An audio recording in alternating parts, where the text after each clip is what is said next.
destinée. Et Dieu m'a pas destiné à vivre la colère, mais à acquérir le salut en Jésus-Christ. Le salut en Jésus-Christ. Et l'échec spirituel n'est pas pour toi ce matin. On vit tous et chacun des échecs dans nos vies. C'est normal, ça fait partie de grandir, ça fait partie de s'améliorer.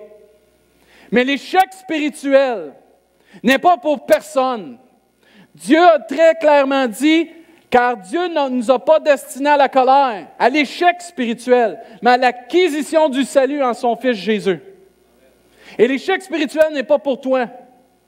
Dieu veut te voir atteindre ton plein potentiel. Et moi, je le crois, on va revenir sur ce mot-là, potentiel. Là, je commence à jamais beaucoup propulser, mais je pense que cette année, mon mot, ça va être potentiel. Je ne sais pas, les P, là, c'est... Tu sais, je ne sais pas.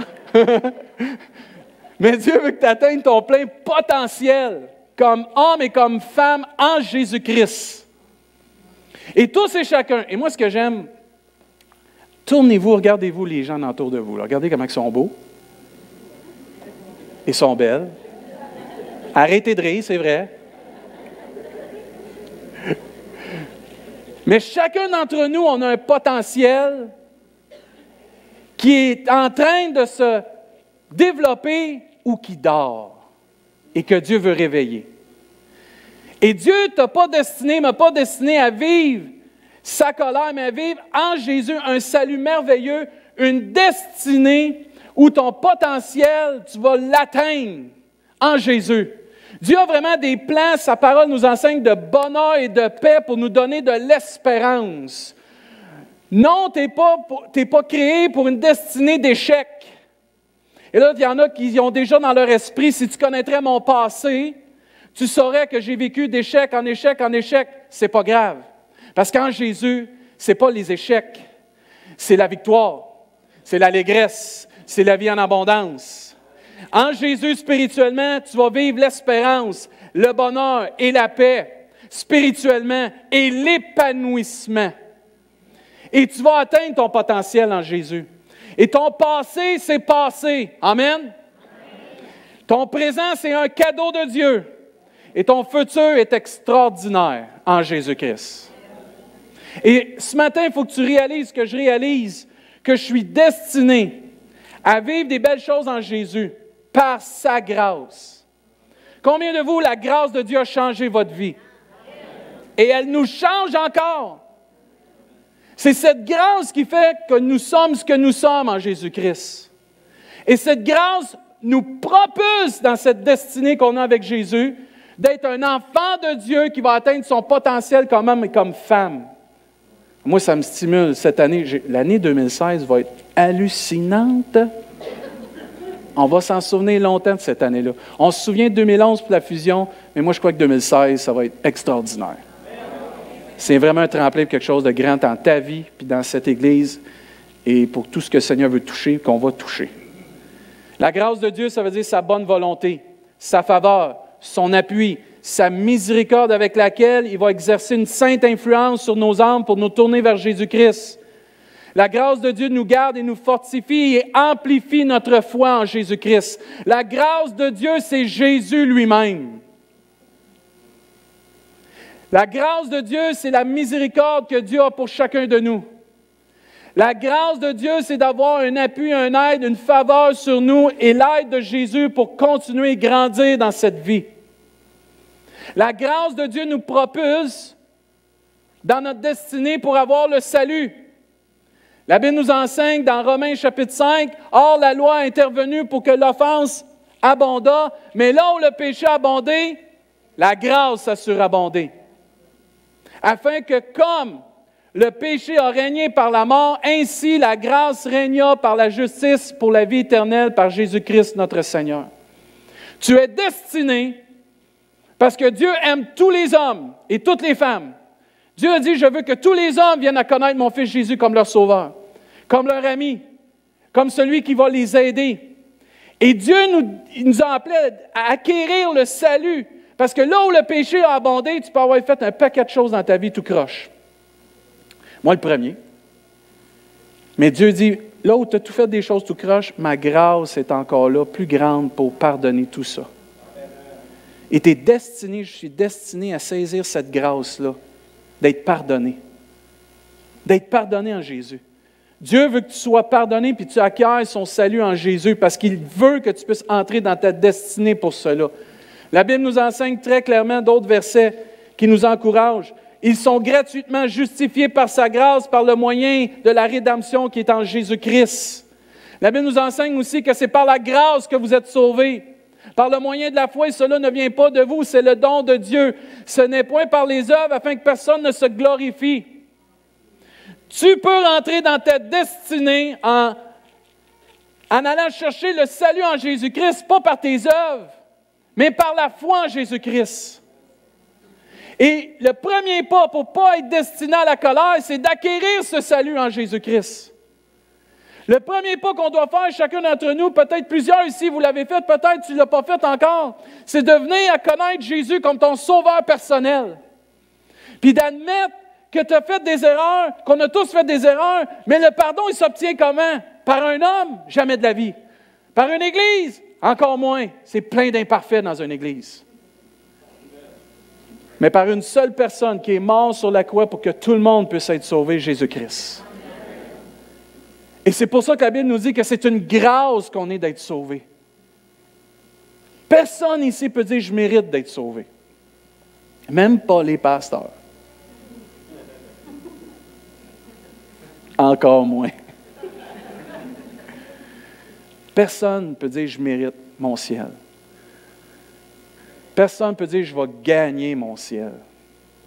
Mais tous, on peut dire « je suis pardonné, lavé, purifié en Jésus. Et maintenant, j'ai la vie en Jésus. » À cause de Jésus.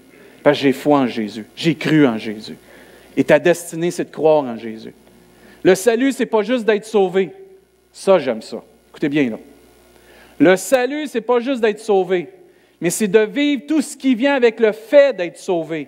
Entre autres, la vie éternelle, et d'avoir la vie et de l'avoir en abondance par sa grâce.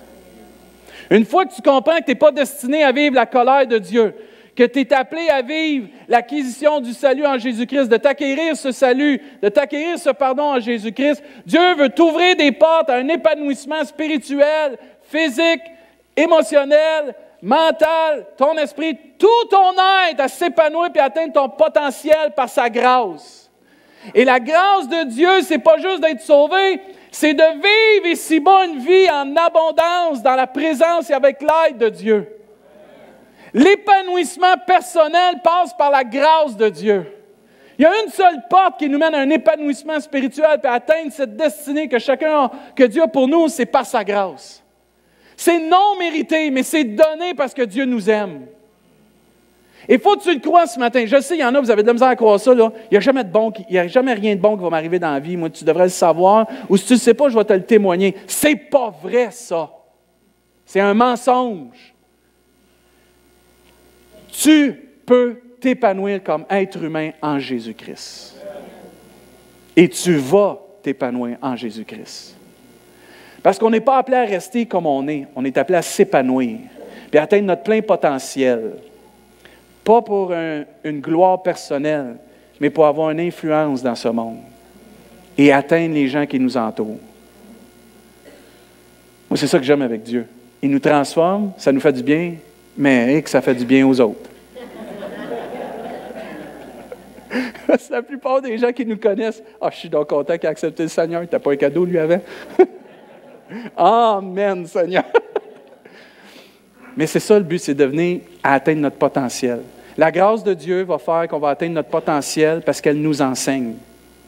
La Bible nous enseigne dans le titre, car la grâce de Dieu est la source du salut pour tous les hommes.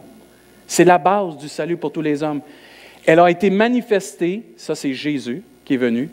Elle nous enseigne, Jésus nous enseigne, à renoncer à l'impiété, aux convoitises mondaines et à vivre dans le siècle présent selon la sagesse et la justice de Dieu. La grâce de Dieu va nous aider à rentrer dans notre destinée parce qu'elle va nous aider à acquérir le salut, mais ensuite, elle va nous enseigner comment vivre ici-bas.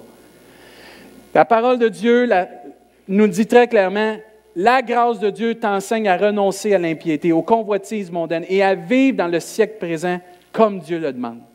La grâce de Dieu va nous mouler, nous transformer. Tu sais, va prendre l'homme qui est orgueilleux, vraiment orgueilleux, puis le transformer, puis qu'il devienne humble. Et toutes les femmes disent « Amen ». Il y a juste la grâce de Dieu qui peut faire ça dans une vie. Nous transformer puis nous enseigner comment vivre. La Bible nous enseigne dans Corinthiens, regardez, car ce qui fait notre gloire, c'est ce témoignage de notre conscience que nous sommes conduits dans le monde, et surtout à votre égard, avec sainteté et pureté devant Dieu, non point avec une sagesse charnelle, mais avec la grâce de Dieu. La façon qu'on réagit, qu'on agit, la façon qu'on est supposé de se comporter, vient pas d'une religion, vient pas d'un homme, vient pas d'un rite, vient de la grâce de Dieu qui nous enseigne comment vivre comme Jésus-Christ. Il nous transforme, il nous montre des choses très claires, à renoncer à des choses, à tendre vers d'autres choses, à dire oui à des choses et à dire non à d'autres choses, pour qu'on puisse atteindre notre plein potentiel. Combien de vous voulez atteindre votre plein potentiel? Ça prend la grâce de Dieu. Ça prend la grâce de Dieu. La grâce de Dieu aussi, qu'est-ce qu'elle va faire? Elle va m'aider dans mes épreuves. La grâce de Dieu, ça nous dit dans 2 Corinthiens, « Ma grâce te suffit. » On a chanté ça ce matin? Paul était un homme de Dieu qui vivait un temps difficile, priait Dieu pour quelque chose et Dieu lui a répondu, « Ma grâce te suffit, car ma puissance s'accomplit dans la faiblesse. » Faiblesse ne veut pas dire que tu es incapable de faire quelque chose. Faiblesse, c'est que tu admets et tu as besoin d'admettre que Dieu doit être essentiel dans ta vie. Et que tu ne dépends pas de tes propres moyens pour arriver à tes fins ou à ton potentiel, mais que tu dépends de la puissance de la grâce de celui qui t'aime tellement, Dieu. Et Dieu enseigne ce serviteur, puis il nous enseigne encore ce matin que dans nos épreuves, dans nos faiblesses, sa grâce nous suffit. Il manque un amen, là. C'est pas facile de dire amen à ça. Parce qu'on sait tous comment qu'on est. Quand ça va mal, on est comme des poules pas de tête. On s'en va tout partout pour trouver une solution. On essaie par nos propres moyens de s'en sortir. Puis il y a des choses dans nos vies qu'il y a juste une personne qui peut régler, c'est Dieu lui-même. Dieu lui-même. Ta guérison intérieure, là, spirituelle, là, tu peux aller voir tous les psychologues, tu peux aller voir tous les pasteurs, tu peux aller voir tous les frères. Il y en a un seul qui peut guérir le cœur, c'est celui qui l'a créé, Jésus-Christ. Et c'est pour ça qu'on dépend de cette grâce-là, de cette force-là. Et Dieu nous enseigne par sa grâce. Il nous donne le salut par sa grâce, mais aussi il nous aide dans notre faiblesse. La grâce de Dieu nous suffit, c'est notre puissance. Elle s'accomplit dans la faiblesse, puis elle devient notre puissance dans nos faiblesses. Puis il faut s'accrocher à la grâce de Dieu. Tu dois t'accrocher, je dois m'accrocher à l'aide de Dieu pour atteindre ton plein potentiel. Et ce n'est pas parce que ça va plus ou moins bien dans ta vie que tu n'atteindras pas ton potentiel, c'est faux. Tu es en train peut-être d'être formé, d'être moulé pour encore être élevé puis aller plus loin pour atteindre ton potentiel. Je n'ai jamais vu quelqu'un qui a été formé pour arriver à son plein potentiel qui n'a pas eu d'épreuves, de combats, de difficultés. Au contraire, on apprend toujours plus par nos épreuves. La grâce de Dieu est là aussi pour atteindre notre plein potentiel parce qu'elle nous libère de la loi et de la religion. Moi, je dis amen à ça. La Bible nous enseigne dans Acte 15. Maintenant, donc, pourquoi tentez-vous Dieu? Dans ce temps-là, il voulait essayer d'imposer la circoncision. Merci Seigneur que ce n'est plus de même aujourd'hui. Parce que dans ce temps-là, c'est ça qu'il voulait faire, là. Maintenant donc, pourquoi tentez-vous Dieu en mettant sur le cou des disciples un joug, un poids que ni nos pères, ni nous n'avons pu porter? Mais c'est par la grâce du Seigneur Jésus que nous croyons être sauvés de la même manière qu'eux. Et dans ce temps-là, il voulait imposer un joug, il voulait imposer une façon de pouvoir être reconnu comme enfant de Dieu. Et j'ai trouvé un commentaire qui est bon. Il disait, le fait qu'ils étaient païens ne faisait aucune différence. Il purifia leur cœur par la foi et non par la circoncision. Puisque Dieu avait accepté les païens sur le principe de la foi et non sur celui de l'observation de la loi. Tu n'es pas enfant de Dieu parce que tu respectes la loi, tu es enfant de Dieu parce que tu crois en Jésus. Il y a une grosse différence. Mais eux voulaient imposer ça. Mais la grâce de Dieu, ce n'est pas ça. Et Pierre demanda à l'Assemblée pourquoi ils envisageaient de mettre les païens sur un joug ou un fardeau avec la loi. Un joug que ni leur père, ni eux avaient pu porter. Il dit, la loi n'avait jamais sauvé personne. Son rôle consistait à condamner, non à justifier. Il dit, par la loi vient la connaissance du péché, non la libération du péché. La libération vient du péché par la grâce de Dieu, car je suis libre de mes chaînes. Par la grâce de Dieu. Mais la loi, elle est là pour nous montrer que nous sommes pécheurs. Tous, on a menti un jour. Puis là, si vous dites que vous n'avez pas menti, venez de mentir. Certains ont volé, certains ont tué, certains ont commis l'adultère, physique, mental, dans le cœur, peu importe. Mais la loi est là pour nous montrer qu'on a besoin d'une grâce pour être sauvé. Et Dieu ne t'a pas destiné à cette colère de vivre ce châtiment à cause de ton péché, mais d'acquérir une paix avec lui par Jésus-Christ. Et la grâce de Dieu nous libère de la loi. La Bible nous enseigne néanmoins, sachant que ce n'est pas par les œuvres de la loi que l'homme est justifié, mais par la foi en Jésus-Christ. Nous aussi, nous avons cru en Jésus-Christ, afin d'être justifiés par la foi en Christ et non par les œuvres de la loi, parce que personne ne sera justifié par les œuvres de la loi. Le jeune homme riche est venu voir Jésus un jour. Il dit, « Que puis-je faire pour hériter et avoir la vie éternelle? » Il avait posé la question, comme dirait, qui tue.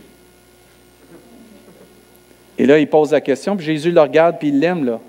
Puis il l'observe. « OK. Fais les commandements. »« Ah, je les ai tout fait dès mon jeune âge. »« OK, c'est bon. Vends tout ce que tu as, puis suis-moi. » Ça, par exemple, c'est un autre paire de manches. Sa réponse fut qu'il partit tout triste. Et tu peux suivre tous les commandements, tu peux suivre la Bible, tu peux même la lire. Ça ne fait pas de toi un enfant de Dieu. Ce qui fait de toi un enfant de Dieu, c'est que tu as renoncé à ta vie, puis tu as donné à Jésus ta vie, puis tu as accepté Jésus dans ton cœur. Tu peux essayer d'être bon, tu peux donner aux pauvres, tu peux faire un paquet d'affaires. Ce n'est pas tes œuvres qui te justifient, c'est aucunement nos actions qui nous justifient devant Dieu. Ce n'est pas que ce n'est pas bon, gloire à Dieu si tu en fais, tant mieux si tu bénis les autres, mais ce n'est pas ça qui va te donner ton billet pour aller au ciel. Ça prend une foi précieuse en Jésus-Christ. C'est la grâce de Dieu, c'est le don de la foi en Jésus-Christ.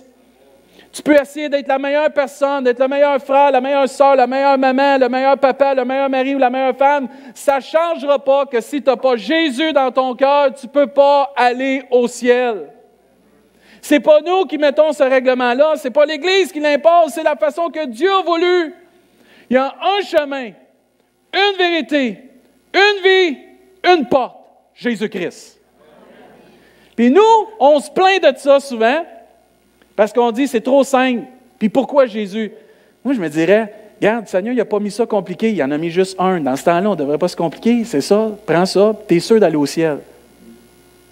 Mais des fois, c'est là le combat, comme le jeune homme riche. Il y avait un combat en dedans de lui. Je suis prêt à tout renoncer. Mais ce que j'aime de la grâce de Dieu, c'est qu'elle nous libère de la loi. Ne goûte pas, ne touche pas, ne mange pas. La Bible nous enseigne, « Venez à moi, vous tous qui êtes fatigués et chargés, je vous donnerai du repos. » Puis regardez ce que Jésus enseigne. « Tous ceux qui vont venir à lui, prenez mon joug sur vous et recevez mes instructions, car je suis doux et humble de cœur. Et vous trouverez le repos pour vos âmes. » Regardez bien le verset, le dernier verset. « Car mon joug est doux et mon fardeau est quoi? » La loi, la religion, c'est pesant. C'est impossible. Il n'y a pas personne ici qui est capable de dire « j'ai atteint mon plein potentiel d'accomplir la loi » ou ainsi de suite. Il n'y a aucune religion qui va te donner ça. Au contraire, c'est pesant, c'est lourd, plusieurs abandonnent. Mais quand tu vis la grâce de Dieu, tu atteins ton plein potentiel. Puis c'est important que tu puisses réaliser. Et peut-être ici, vous êtes des chrétiens de longue date, vous êtes encore sur des principes religieux, là. Ah, je vous en supplie d'être libérés par la grâce de Dieu. Parce que c'est lourd, ça. Puis savez-vous ce qu'ils ont fait quand on est religieux? On se l'impose à nous, puis on l'impose aux autres. On est dur avec nous, puis après ça, on est dur avec les autres. Puis on se demande pourquoi que les autres ne suivent pas ce qu'on suit. Mais c'est parce qu'ils ne veulent pas suivre ça, ils veulent suivre Jésus. Moi, j'ai compris ça. Mettez-vous à côté de quelqu'un qui veut juste la loi puis la religion, ces affaires-là. Vous allez vous tasser loin de ça. Fais-le ta affaire, moi j'aime mieux vivre la grâce de Dieu. Puis même dans Corinthiens, à un moment donné, Paul dit, pourquoi vous voulez retourner à ces rites-là? Vous avez été libérés de ça. Pourquoi revenir à ça? Non, la grâce de Dieu, c'est que tu veux un épanouissement personnel, spirituel, physique, émotionnel, matériel en Jésus-Christ. Tu es libéré de toutes ces chaînes-là. La grâce de Dieu aussi, il ne faut pas s'en priver. La Bible nous enseigne, veillez à ce que nul ne se prive de la grâce de Dieu, à ce qu'aucune racine d'amertume poussant des rejetons ne produise du trouble et que plusieurs n'en soient infectés. Ce matin, le pardon est important pour qu'on puisse atteindre notre plein potentiel. Mon frère, ma soeur, je te prie, ou la personne qui est ici, là, peut-être tu ne connais pas, ou à la caméra, là, prive-toi pas de la grâce de Dieu. Pardonne. Amen. Parce que si tu ne pardonnes pas, tu vas être infecté, tu vas infecter les autres, puis ça va produire du trouble et plusieurs vont être infectés de ça. Pour atteindre notre plein potentiel comme Église, il ne faut pas se priver de la grâce de Dieu. Il va falloir être capable d'avouer nos fautes, il va falloir être capable de pardonner, il va falloir être capable de recevoir le pardon des autres. Ce n'est pas toujours facile quand quelqu'un nous a fait mal. Mais pour éviter qu'on ait des racines d'amertume, éviter qu'on ait toutes sortes de choses qui pourraient infecter l'Église. C'est pas long qu'une pomme pourrite, ça infecte quoi? Toutes les autres pommes. Hein? Puis cette attitude-là d'amertume, cette attitude-là de ne pas vouloir pardonner, cette attitude-là de ne pas vouloir avoir de grâce va produire des choses qui vont être néfastes. C'est à nous, frères et sœurs, de ne pas se priver de la grâce de Dieu. Quand vous voyez quelqu'un, frères et sœurs, là, qui a de la difficulté avec le pardon, dites-leur, va chercher de la grâce. Demande à Dieu qu'il te donne la grâce. Ou vis la grâce pour toi, comme ça tu vas pouvoir pardonner l'autre parce que tu as de la misère, toi, à accepter le pardon. Il y en a ici, là, c'est ça votre grosse difficulté, c'est notre grosse difficulté des fois, c'est qu'on n'accepte pas, on a de la misère à se pardonner nous-mêmes. On a de la misère à dire, j'accepte que j'ai fait une erreur. Puis là, quand l'autre, il fait l'erreur, on a de la misère à lui remettre le pardon lui aussi, parce qu'on est dur avec nous. Puis souvent, on est porté à dire, pourquoi, Seigneur, lui, il ne vit pas ça quand moi, j'ai vécu ça? Mais c'est la grâce de Dieu, ça. Amen. Dieu veut te bénir comme ça, puis toi, il veut te bénir d'une autre façon. Dernière chose que je veux parler, mais c'est la plus importante, pour atteindre votre potentiel. Atteindre son potentiel par la grâce de Dieu va se traduire par des relations entre frères et sœurs, puis entre personnes. Encore une fois, regardez-vous comment vous êtes beaux. Non, sincèrement, regardez-vous comment vous êtes beaux, là. Commencez pas à toucher vos femmes, là. Let's go, là. Mais ces personnes-là sont appelées à avoir une influence sur vos vies. Il y en a qui vont vouloir changer de place. C'est pas correct, ça. Mais toutes les personnes ici, on est appelées à avoir une influence sur les vies des autres pour que chacun puisse atteindre son plein potentiel. Et tu ne peux pas atteindre ton plein potentiel tout seul, chez vous, avec ta petite gang. En Jésus, tu n'es pas destiné à la colère, ça on l'accepte. L'acquisition du salut en Jésus-Christ. Mais le plein potentiel passe par la famille des enfants de Dieu. Tu as besoin de l'Église locale, tu as besoin de l'Église universelle. L'Église dans ce monde. Et Paul l'a très bien dit, Dieu nous enseigne dans 1 Corinthiens, par la grâce de Dieu, je suis ce que je suis. Et sa grâce envers moi n'a pas été vaine, loin de là, j'ai travaillé plus que tous, non pas moi toutefois, mais la grâce de Dieu qui est avec moi. Toute personne qui devient quelqu'un en Jésus-Christ, c'est par la grâce de Dieu. Il n'y a aucun mérite ce matin pour que je puisse dire je suis pasteur. Si je suis ici ce matin et j'ai le privilège de prêcher l'Évangile, c'est grâce à Dieu. C'est pas le temps que j'ai étudié, c'est pas le temps que j'ai fait des œuvres, c'est pas le temps que j'ai consacré, c'est pas tout ce que j'ai sacrifié, c'est la grâce de Dieu qui fait qui que je suis. Amen. Si je m'appelle David Chassé, c'est grâce à Dieu. C'est pas grâce à ma mère, je la respecte énormément, je l'aime énormément, maman, mais c'est Dieu qui a voulu, dès le sein de ma mère, dire, lui, il va s'appeler David Chassé, puis il va être pasteur un jour. Et prenez votre nom, puis Dieu il a fait la même chose. Il a dit, Larry, oh, que je prie pour sa maman. Je l'appelle pour que lui aussi devienne mon serviteur en Jésus-Christ. Gisèle, je vais la donner à Larry, parce que Larry, ça va être quelqu'un, puis il a besoin de quelqu'un. Ça va être son aide. Puis lui aussi, elle aussi, elle va donner quelqu'un en mon fils Jésus-Christ. Puis ensemble, ils vont devenir quelqu'un en mon fils Jésus-Christ. Leur famille vont devenir quelqu'un en mon fils Jésus-Christ. Mais c'est tout par la grâce de Dieu. Et la Bible nous enseigne que c'est... Paul, il dit, là, puis Paul, là, moi, ce que j'aime avec Paul, c'est que ce gars-là, il avait fait des affaires tout croche. Il était religieux, il avait supporté les martyrs d'Étienne, il avait mis des chrétiens en prison, tu peux être pire que ça. Meurtrier, blasphémateur, toutes sortes d'affaires tout croche, ce gars-là, puis Dieu l'a choisi, lui, pour devenir un de ses apôtres. Et moi, je veux t'encourager ce matin que ton passé n'a aucun effet sur qui tu vas devenir en Jésus-Christ.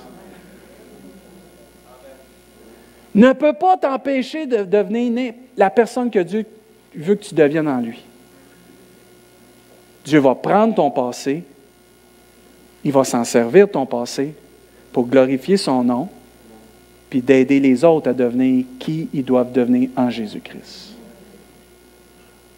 Mais ce matin, je sais qu'il y a quelqu'un, c'est fort là, dans son cœur, mon passé va m'empêcher de devenir qui que je suis en Jésus-Christ. Non, c'est un mensonge de l'ennemi. Par la grâce de Dieu, tu vas devenir la personne, tu vas atteindre ton potentiel et tu vas rentrer dans ta destinée par la grâce de Dieu.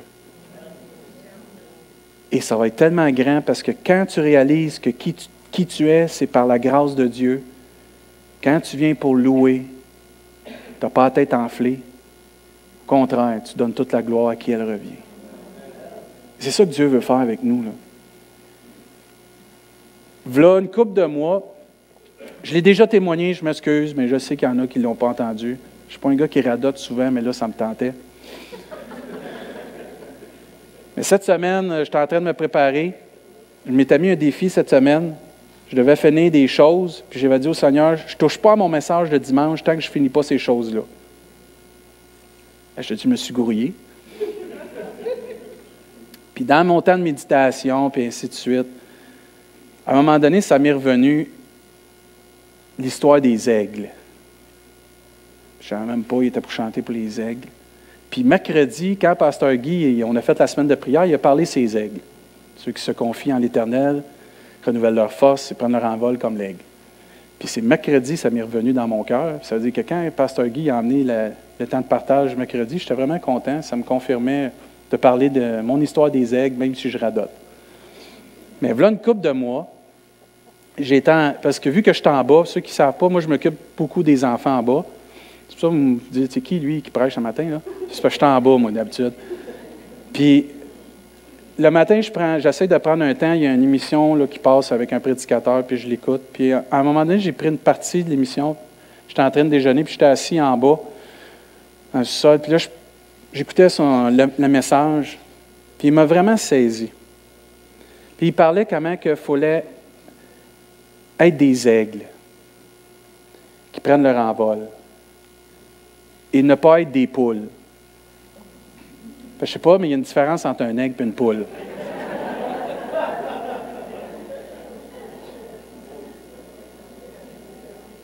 Elle est belle, ma poule, pareil. C'était pour dire une joke, mais là, il faut que je me retienne. Raymond, t'as levé ta main, t'as assez, hein? C'est ça, non, laisse faire. Mais là, il parlait, puis vraiment, il m'a interpellé.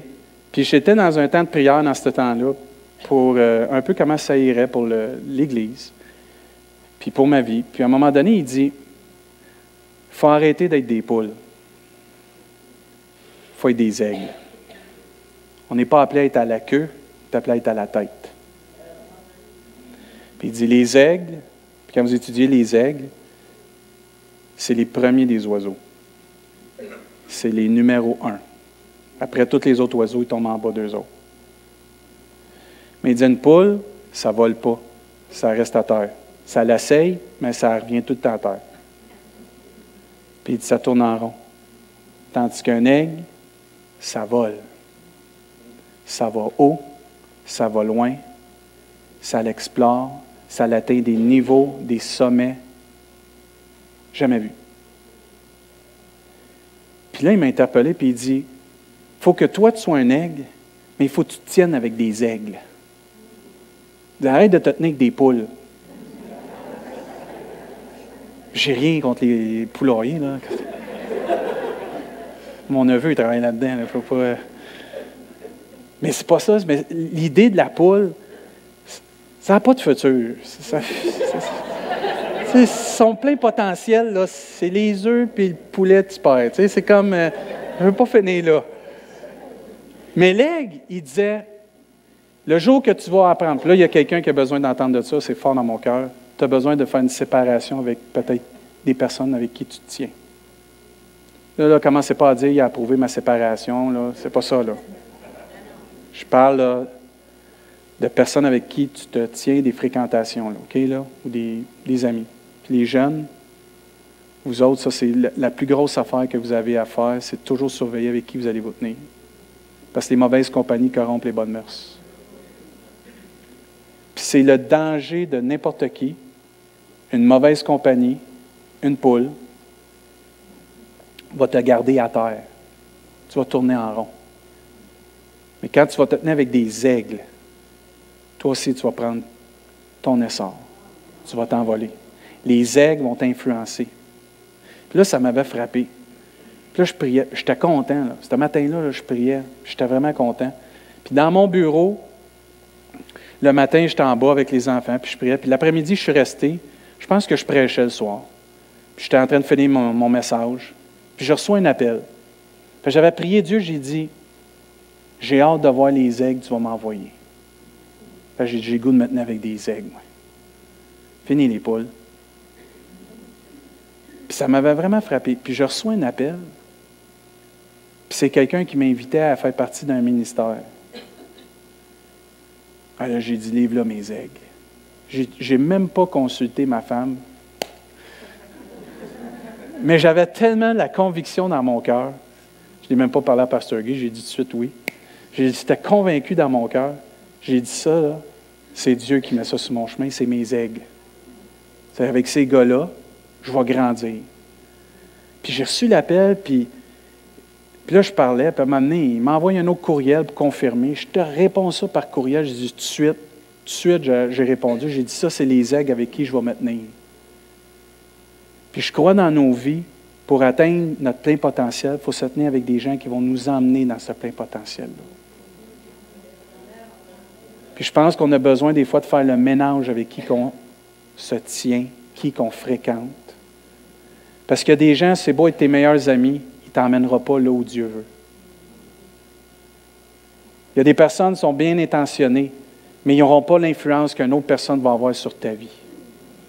Moi, dans mon cœur, en début d'année, quand on s'est rencontrés, les pasteurs, pour cette vision-là, il y avait une chose que j'avais vraiment à cœur. Moi, c'est d'être le plus possible une influence pour que les gens puissent entrer dans leur destinée. Je ne veux pas juste rentrer dans la mienne, mais je veux aider les autres à rentrer dans la leur. Puis être un aigle, c'est ça, frères et sœurs. C'est d'aspirer à ça, d'atteindre notre plein potentiel, puis d'aller de l'avant. Puis Dieu veut le faire par sa grâce. Vous savez, Paul, là, il a dit « Je suis ce que je suis par la grâce de Dieu ». Mais savez-vous qu'il a eu besoin de beaucoup d'aide pour devenir qui il est devenu? Gamaliel l'a formé pendant je ne sais pas combien d'années. Quand il est tombé aveugle, ça a pris quelqu'un pour aller prier pour lui, puis montrer, puis enseigner c'était quoi le Saint-Esprit, pour qu'il puisse lui ensuite. Il y a eu des aigles, Paul, dans sa vie. Il y a eu des compagnons dans l'œuvre qui sont devenus des aigles dans sa vie, qui ont fait que lui est devenu l'apôtre Paul. L'apôtre Paul n'est pas devenu l'apôtre Paul comme ça.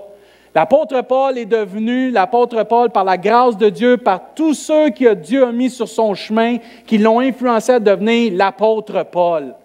Et le pasteur David qui est devant vous est pasteur David par la grâce de Dieu, mais par tous ceux que Dieu a mis sur son chemin pour qu'il puisse le former, puis l'aider à devenir pasteur David. Il va continuer d'en mettre d'autres sur mon chemin pour que j'atteigne mon plein potentiel. Et c'est pour ça que tu ne peux pas t'isoler et dire « je vais grandir tout seul ». C'est impossible. Tu as besoin de l'influence des aigles dans ta vie. Tu as besoin d'influence de personnes qui sont des aigles, qui regardent comme Dieu, qui pensent comme Dieu, qui ont à cœur comme Dieu ton cœur, ton âme, ta destinée. Tu as besoin de te tenir avec du monde qui t'aime vraiment pour qui tu es, pas pour ton argent, pas pour ton statut, mais qui t'ont à cœur pour te dire la vérité aussi. Hey, tu n'es pas sur le bon chemin, man. Puis je sais que si tu prends ce chemin-là, tu t'en vas tout croche. Mais si tu prends cela, Dieu va t'aider. Amen. Ça, c'est un vrai ami. C'est pas un yes man, ça. Puis ça nous en prend des aigles comme ça pour atteindre notre plein potentiel. Je vais inviter l'équipe de louange. Dieu, par sa grâce, va mettre des gens sur notre chemin pour nous aider à entrer dans notre destinée, à l'exemple des aigles. Mais moi, je ne veux pas juste avoir des aigles dans ma vie, je veux devenir un aigle. Je veux devenir quelqu'un qui va influencer les autres à atteindre leur plein potentiel. C'est pour ça que Dieu nous a sauvés et nous transforme. Pas pour que tu profites de toutes les bénédictions de Dieu juste pour toi, mais que tu influences ton entourage et les gens autour de toi. Tu as un impact sur les gens avec qui Dieu va te mettre sur ton chemin, puis qu'eux, en retour, vont avoir un impact dans ta vie. Il y a toutes sortes d'aigles. Il y a toutes sortes de races d'aigles. Mais il y a une chose, ils sont tous majestueux. Ils sont tous grands, ils sont tous beaux à voir, c'est tout beau ce qu'ils font. Moi, quand je regarde ça, quand j'allais aux États-Unis, mon père m'a emmené aux États-Unis, je ne sais pas combien de fois, mais je regardais l'aigle. Nous autres, c'est le castor, le caribou, le Canada. J'étais là, je sais pas. Mais je voyais les États-Unis avec un aigle. Là, j'étais, mon Dieu, que c'est beau! C'est majestueux, c'est fort! Le caribou, puis le castor, je ne sais pas. Puis là, tu regardes les Romains. L'Empire romain, c'était un aigle. Il n'avait pas pris une figure, je ne sais pas, moi, mais un aigle, ça m'impressionnait comme jeune. Puis je trouvais que c'était bon. Puis je me dis, Seigneur, il ne m'a pas appelé la queue, il m'a appelé la tête. Il m'appelle à m'épanouir, il m'appelle à atteindre mon plein potentiel. Puis c'est pas que je le mérite, mais c'est par sa grâce qu'il veut le faire. Parce qu'il va confondre tous les gens qui se pensent capables, parce qu'il va dire, si j'ai été capable de faire ça avec lui, imagine ce que je peux faire avec toi. Et c'est ça que Dieu veut faire. Je veux vous encourager avec des citations sur le potentiel. Votre situation actuelle ne reflète pas votre potentiel ultime. Je veux qu'on puisse regarder plus loin que notre bout de nez. Mon désir ce matin, c'est que tu puisses voir que Dieu ne t'a pas destiné à la colère, t'a destiné à acquérir son salut, t'a montré comment vivre, t'a aidé dans tes faiblesses, devenir qui tu dois devenir, puis de voir plus loin que Dieu n'a pas terminé avec toi. Moi, je crois que Dieu veut faire de nous des vases d'honneur. Des vases qui vont représenter toute la gloire de Dieu. C'est comme ça que Dieu nous appelle à devenir des vases d'honneur. Mais la situation dans laquelle que tu es présentement ne reflète pas ton plein potentiel. Si tu es dans la vallée, là, encourage-toi. Parce que quand tu vas remonter, là, tu vas atteindre le top. Parce que ton plein potentiel, tu ne l'as pas atteint encore. Moi, je crois ça de tout mon cœur. Une autre citation que j'ai trouvée tellement bonne. J'ai un potentiel exceptionnel. Je peux faire de bons choix. Je ne suis jamais seul. Je peux accomplir des choses difficiles. Je suis beau ou belle à l'intérieur et à l'extérieur. J'ai une grande valeur. Dieu a un plan pour moi. Je sais qui je suis, un enfant de Dieu. C'est grand, ça. Quand tu commences à le réciter, là, ça, c'est de la pensée positive. Non, ça, c'est la déclaration de la victoire. Ça, c'est une déclaration de qui tu es en Jésus-Christ. Ça, c'est une déclaration de foi. Ils chantent les hymnes nationaux pour déclarer que c'est tel pays, mais tu peux déclarer ça et dire, moi, je suis enfant de Dieu. J'ai un potentiel exceptionnel. Je peux faire des bons choix. Je suis jamais tout seul. Je peux accomplir des choses difficiles. Je suis beau ou belle à l'intérieur et à l'extérieur. J'ai une grande valeur, dit l'Éternel. Dieu a un plan pour moi, puis je sais qui je suis, un enfant de Dieu. Oh, amen! C'est grand, ça!